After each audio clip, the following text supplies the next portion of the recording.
আজ পহেলা মে আন্তর্জাতিক শ্রমিক দিবস উপলক্ষে র্যালি, সাংস্কৃতিক অনুষ্ঠান ও আলোচনা সভার মধ্য দিয়ে বাংলাদেশ জাতীয়তাবাদী শ্রমিক ঐক্য পরিষদ চট্টগ্রাম মহানগরের উদ্যোগে মে দিবস উদযাপিত হয়েছে।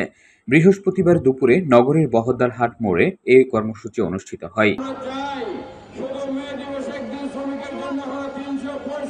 জাতীয়তাবাদী শ্রমিক ঐক্য পরিষদ চট্টগ্রাম মহানগরের সভাপতি মোহাম্মদ আব্দুল কাইয়ুমের সভাপতিত্বে সিনিয়র সহসভাপতি ফজলুর রহমান রিয়াদের সঞ্চালনায় অনুষ্ঠানে প্রধান অতিথি হিসেবে বক্তব্য রাখেন দক্ষিণ জেলা বিএনপির সাবেক আহ্বায়ক আবু সুফিয়ান।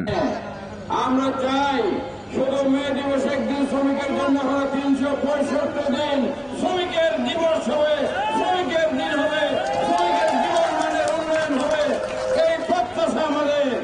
তার বক্তব্য রাখেন চট্টগ্রাম বিভাগীয় নির্মাণ শ্রমিক ইউনিয়নের সভাপতি হাজী নুরুল আমিন চৌধুরী। বিশেষ অতিথি হিসেবে উপস্থিত ছিলেন সাবেক কাউন্সিলর নাজিমউদ্দিন, চাঁদগাঁও থানা বিএনপি নেতা গিয়াসউদ্দিন, এস.এম. বাবুল, মামুন এলাহী। এই সময় বক্তারা মে দিবসে শ্রমিকদের বিভিন্ন দাবি আদায়ে বর্তমান সরকারের প্রতি আহ্বান জানান। আমাদের মূল আলোচনা যে বিষয় ছিল সেটা ছিল শ্রমিকদের ন্যায্য ভানা, শ্রমিকদের ন্যায্য দাবি। 1886 সালে শ্রম 8 ঘন্টা কর্ম দাবিতে যে আন্দোলন ছিল, সেই আন্দোলন সংগ্রাম আজকে অনেক দিন যাবৎ চলতেছে। শুধু বাংলাদেশেই শ্রমিকের ভাগ্যের পরিবর্তন হয় না, কারণ বাংলাদেশের সেই আইন আছে, আইনের কার্যকর হয় না। আন্দোলন না হলে, ভাঙচুর না হলে সেটা কার্যকর হয় না।